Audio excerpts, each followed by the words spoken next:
Morning students, welcome to Gangotri group of school.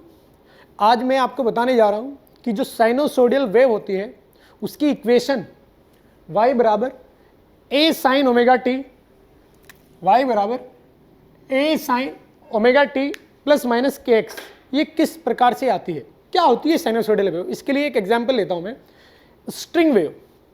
यदि मैं एक स्ट्रिंग के एंड को एक दीवार से बांध देता हूँ और दूसरे एंड को अपने हाथ में रखता हूँ और स्ट्रिंग के दूसरे एंड को जो मेरे हाथ में है उसको ऊपर नीचे चलाता हूं, समझे ना, एक फिक्स फैशन में, तो आपको एक अरेंजमेंट नजर आता है, समझे ना। एक अरेंजमेंट ऐसा नजर आएगा जो स्ट्रिंग में आगे की ओर ट्रेवल करेगा, उसी को मैं क्या बोलता हूं, वेव बोलता हूं। और यदि आप जो एंड, जो ओपन एंड, जो रस्सी का फ्री एंड आपके हाथ में है उसको आप साइनोसोडियली मतलब एसएचएम कराते हो, सिंपल हार्मोनिक मोशन कराते हो, तो आपको जो दिखाई देगा, ये जो आगे की ओर ट्रेवल कर रहा है स्ट्रिंग में, उसको नाम दिया जाता है साइनोसोडियल वेव। अगर आप एसएचएम कराते हो, कौन से एंड को, फ्री एंड को जो आपने पकड़ा हुआ है, एक एंड दीवार से बांधा हुआ है। अगर आप इस अरेंजमेंट को ध्यान से देखेंगे तो आपको नजर आएगा रस्सी का हर एक पॉइंट सिंपल हार्मोनिक मोशन कर रहा होता है।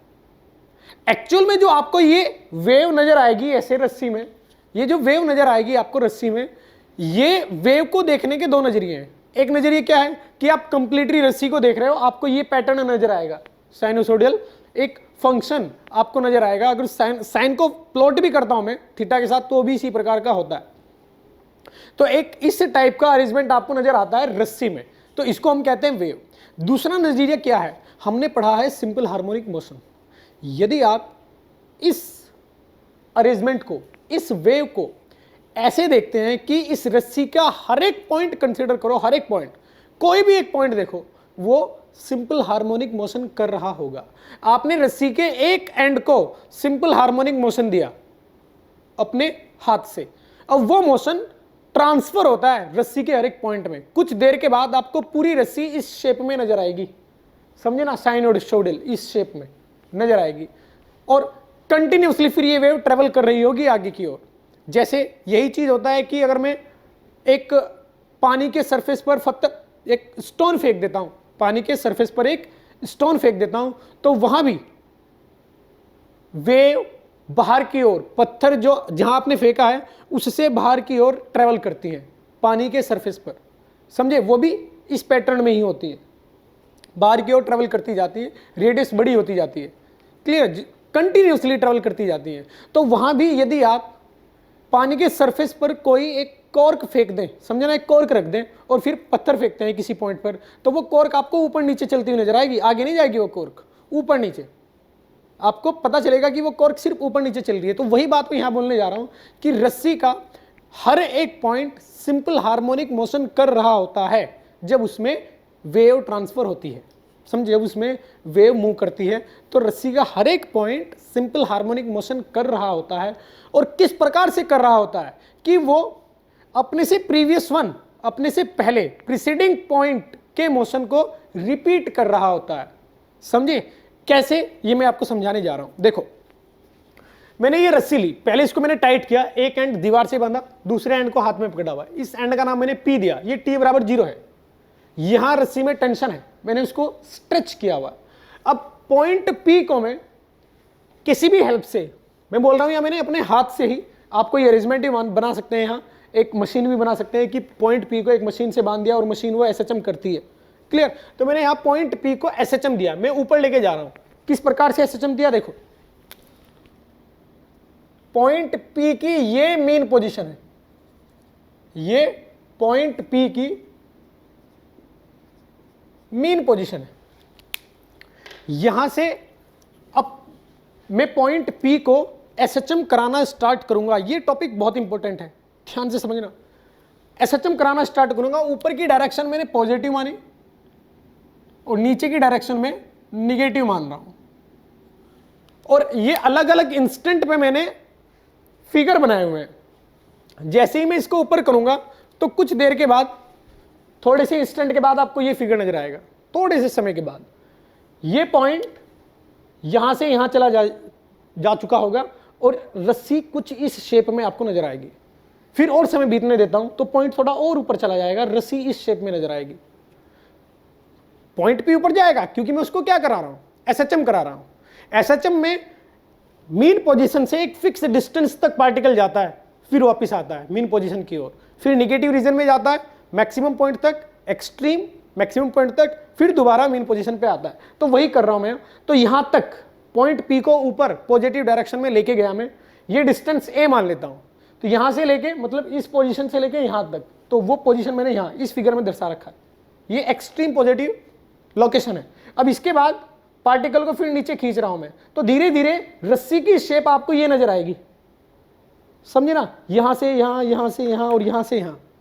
आपको क्या नजर आएगा कि ये जो वेव फॉर्म अब फॉर्म होने लगी है, समझे, बनने लगी है ये वेव, ये अब आगे ट्रैवल होती हुई नजर आएगी। अब इसके बाद यदि आप पॉइंट को और नीचे लेके जाओगे तो आपको ये फिगर दिखाई देगा, पॉइंट यहां से यहां आया, लेकिन ये जो मैक्सिमम हाइट थी, ये मैक्सिमम हाइट अब कांस्टेंट हो जाएगी इस इंपल्स की, इसको एक इंपल्स बोला जाता है।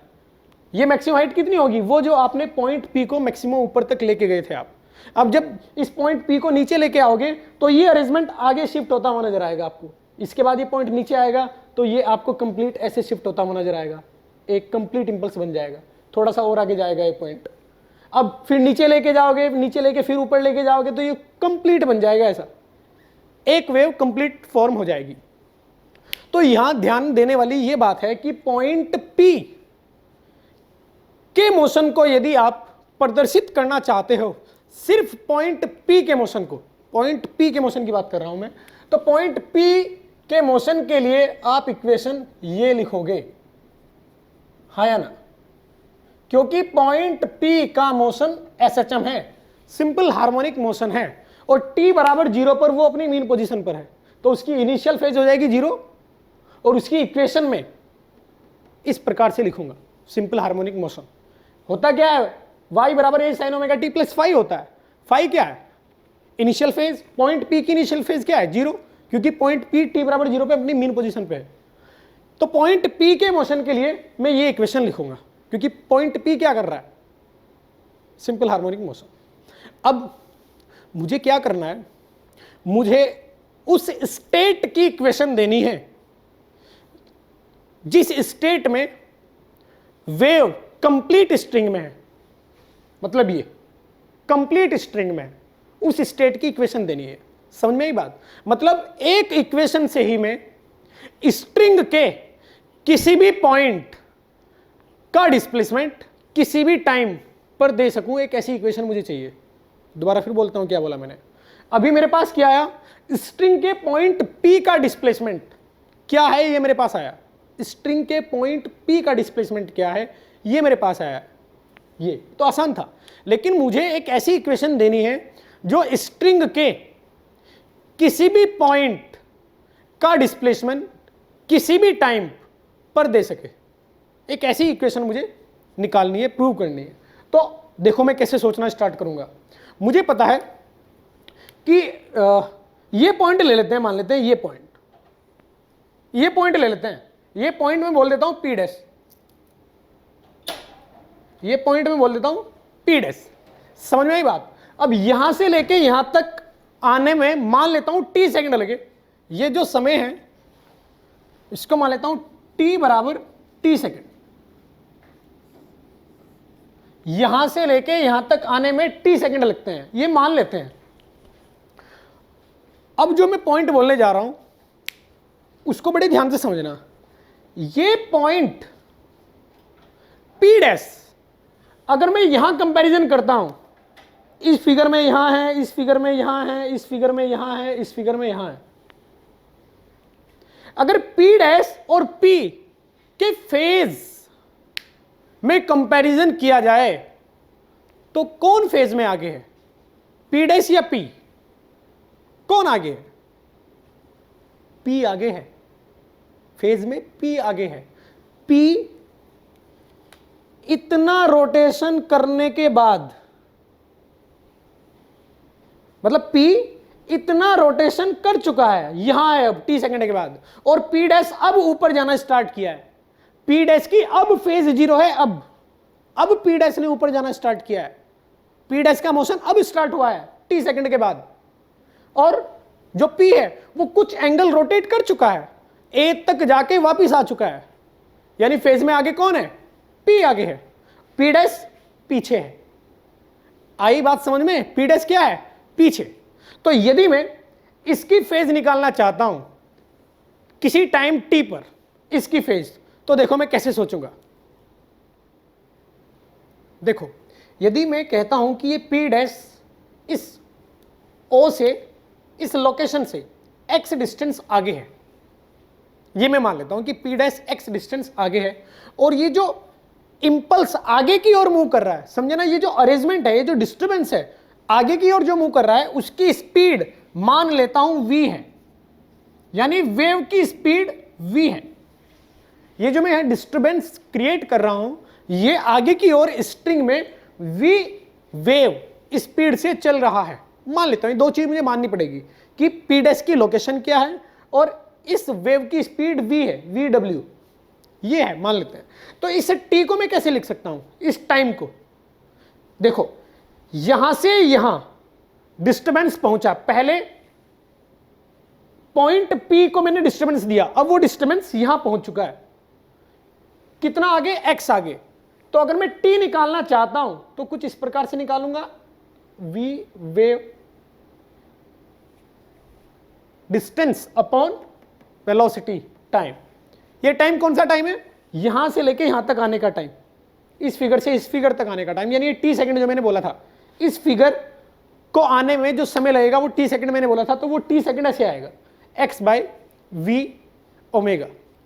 तो ये पी डैश इस p से कितना पीछे है, इसको जानने के लिए मैं कुछ ऐसे कर सकता हूं कि इस पी डैश की एंगुलर फ्रीक्वेंसी तो सेम होगी जो इसकी सेम होगी, जो आप पॉइंट P को एंगुलर फ्रीक्वेंसी दे रहे हो, समझे ना, वही P डैश की होगी।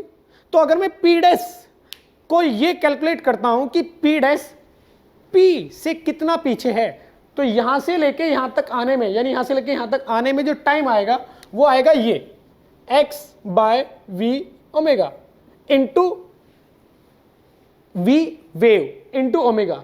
ये फेज वो फेज है जो P डैश P से पीछे है, समझ में ये बात, ये फेज वो फेज है जो P डैश P से पीछे है। जितनी फेज P डैश P से पीछे है, मैंने बताया था आपको कि P डैश P से फेज में पीछे है, P इतना घूम चुका है और P डैश जस्ट अब ऊपर चलना स्टार्ट किया है, तो आगे कौन है, P आगे है, P डैश पीछे है।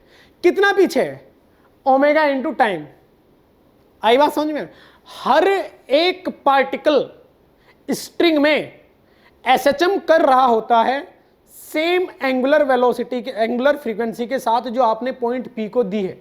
कुछ देर के बाद ये अरेंजमेंट जो मैं जनरेट कर रहा हूं वो पूरा आपको स्ट्रिंग में ऐसा नजर आएगा और ये स्ट्रिंग में आगे बढ़ता हुआ नजर आएगा आपको।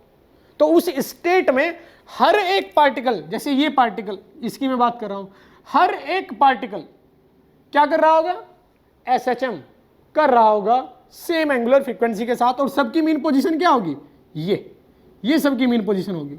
जैसे इसकी मीन पोजीशन ये, इसकी मीन पोजीशन ये, इसकी मीन पोजीशन ये, क्लियर। और ये सभी चल रहे होंगे, जैसे ये ऊपर की ओर, ये ऊपर की ओर, ये पार्टिकल नीचे चल रहा होगा, ये नीचे, क्योंकि इसको आगे जाना है। आगे जाएगा तो कुछ देर के बाद ये वेव कुछ ऐसे बनेगी, तो ये पार्टिकल यहाँ, ये पार्टिकल यहाँ आएगा, वेव फॉर्म कुछ ऐसे बनानी पड़ेगी मेरे को, क्योंकि इसको अगर आगे जाना है तो ये यहाँ जाएगा। ये मैंने यहाँ बांधा हुआ है, रस्सी इन्फिनाइट लेंथ की हो सकती है, ये पॉइंट यहाँ से यहाँ आएगा, ये यहाँ से यहाँ आएगा, ये यहाँ से यहाँ आएगा, इस प्रकार से। और आपको क्या नजर आएगा कि ये वेव आगे चल रही है। तो हर एक पार्टिकल सेम एंगुलर फ्रीक्वेंसी से वाइब्रेट करता है, एसएचएम करता है। तो पी डैश की भी एंगुलर फ्रीक्वेंसी कितनी, ओमेगा, तो इनटू टाइम क्या आएगा, 5। तो मुझे पता चल चुका है कि पी डैश पी से कितना पीछे है, इतना अमाउंट पीछे है फेज में। तो यदि मैं पी डैश के लिए इक्वेशन लिखना चाहता हूं, किसके लिए, पी डैश के लिए, जो कितना आगे है, एक्स डिस्टेंस आगे है, उसके लिए लिखा जाएगा ए साइन पी डैश की फेज। पी डैश की फेज पी की फेज से कुछ कम है। पी की फेज कितनी है, ओमेगा टी, तो उसमें से घटा देते हैं, कितना घटा देते हैं, omega x by velocity of wave. तो ये मेरे पास फाइनल इक्वेशन आती है। अब इसमें देखो, इस इक्वेशन को किस प्रकार से लोग याद रखते हैं, y p dash a sine omega T minus, ये लिखा हुआ है ओमेगा, ओमेगा होता है 2 पाई n या 2 पाई बाय कैपिटल T या 2 पाई n। तो मैं यहां 2 पाई n by velocity into x ये लिख देता हूं। अब मैं जानता हूं कि जो वेवलेंथ मैंने कल आपको बताई थी, वेवलेंथ वो क्या होती है, वेवलेंथ हमेशा वेवलेंथ होती है v upon frequency. Frequency, frequency क्या होता है, जो मैंने यहां बोला n। किसी भी वेव की वेवलेंथ v बाई एन होती है, या वेलोसिटी अगर मैं लिखता हूं वेव की, वो n इंटू लेमडा होती है। वेव की फ्रीक्वेंसी इंटू वेवलेंथ, वेव की फ्रीक्वेंसी इंटू वेवलेंथ। तो यहां अगर मैं v की वैल्यू रखता हूं n इंटू लेमडा, तो n से n गया, मेरे पास क्या आएगा, a sine omega T minus 2 pi by lambda, 2 pi by lambda into x. अब ये 2 पाई बाय लेमडा को ही लोग k बोल देते हैं। क्या बोल देते हैं, k angular wave number. 2 pi by lambda होता है एंगुलर वेव नंबर। और ये फाइनल इक्वेशन मेरे पास आ जाती है। ये जो मैंने इधर लिखा ये फैक्ट है, इसलिए ये याद रखना होता है आपको। मैं समझाऊंगा आपको कि ये कैसे आया, शायद कल वाले लेक्चर में मैंने आपको ये चीज बताई थी, दोबारा फिर मैं आपको बताऊंगा। ये क्या है, velocity of wave, frequency of wave, wavelength of wave. आप अगर इनकी डेफिनेशन पे जाओगे तो आपको समझ में आएगा ये क्या लिखा हुआ है। ये क्या होता है, frequency 1 by capital T, time period 1 by capital T, 1 upon time period. समझे, ये कल मैंने आपको बताया था। तो ये क्या लिखा हुआ है, लेमडा अपॉन टाइम इंटरवल। ये बात कल मैंने आपको बताई थी कि वेलोसिटी क्या होती है, लेमडा अपॉन टाइम इंटरवल। समझे, लेमडा होता है कि एक रोटेशन में वेव कितना आगे गई, वो वेवलेंथ होती है एक रोटेशन में। समझे, एक रोटेशन में वेवलेंथ, वेव कितना आगे ट्रैवल करती है एक रोटेशन में।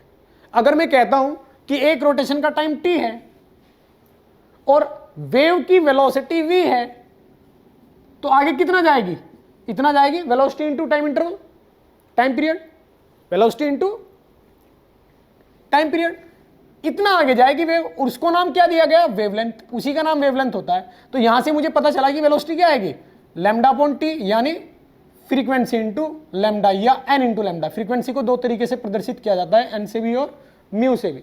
तो क्लियर ये वाली इक्वेशन, समझे।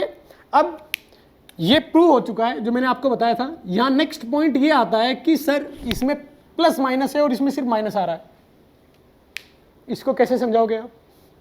देखो, अगर वेव की ट्रैवलिंग की डायरेक्शन में पोजीशन है, जिधर वेव जा रही है, जिस डायरेक्शन में वेव जा रही है उस डायरेक्शन में पार्टिकल की पोजीशन है, तो हमेशा पार्टिकल लैग करेगा फेज में। लैग मतलब पीछे रहेगा, ये मैंने भी आपको समझाया। हर एक आगे वाला पार्टिकल पीछे वाले पार्टिकल के मोशन को रिपीट करता है, यानी पीछे वाले की फेज को रिपीट करता है। तो यानी आगे वाले सभी पार्टिकल, जैसे P के आगे वाला पार्टिकल P डैश है, तो P डैश फेज में पीछे है, इसलिए माइनस आएगा। लेकिन यदि आप अपोजिट डायरेक्शन में जाते हो, पीछे, समझ में आई बात, पीछे की डायरेक्शन में किसी लोकेशन पे बात करते हो आप, वेव किधर जा रही है इधर, और आप बात करते हो किधर, उधर, उधर कोई किसी पार्टिकल P डबल डैश के लिए इक्वेशन लिखना चाह रहे हो आप उस डायरेक्शन में, तो फिर क्या आएगा यहां, क्योंकि अब आप वेव के अपोजिट डायरेक्शन में जा रहे हो, पार्टिकल की लोकेशन वेव के अपोजिट डायरेक्शन में देख रहे हो। वेव इधर जा रही है, आप इधर जा रहे हो, इधर है लोकेशन। तो अब पार्टिकल जो P डबल डैश है वो फेज में आगे होगा, वो फेज में किससे, P से आगे होगा, सेम सेलोजिज्म से, जैसे P डैश पीछे है। ऐसे वो आगे होगा। तो उसके लिए आप क्या करोगे, प्लस लगाओगे, समझे। तो कुल मिला के यहां प्लस और माइनस दोनों आ सकता है, ये सिर्फ डायरेक्शन को दर्शाता है। यानी अगर वेव की डायरेक्शन प्लस एक्स एक्सिस में है, पॉजिटिव एक्स एक्सिस में है वेव की डायरेक्शन, तो आप यहां हमेशा माइनस लिखोगे, और निगेटिव एक्स एक्सिस में अगर जा रहा है तो यहां हमेशा आप प्लस लिखोगे। समझ में आई बात। पॉजिटिव एक्स डायरेक्शन में यदि वेव ट्रेवल करती है तो पॉजिटिव एक्स डायरेक्शन के कोऑर्डिनेट को आप एक्स लिखोगे और यहां माइनस आएगा। और यदि वेव निगेटिव एक्स डायरेक्शन में चल रही है, आई बात समझ में, और सेम कन्वेंशन है, एक्स आप एक्स एक्सिस के किसी कोऑर्डिनेट को दर्शा रहे हो तो यहां प्लस आएगा।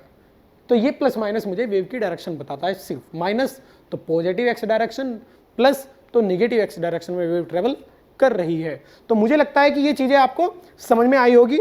अगर इसमें कोई डाउट है तो आप मुझसे व्हाट्सएप पे पूछ सकते हैं।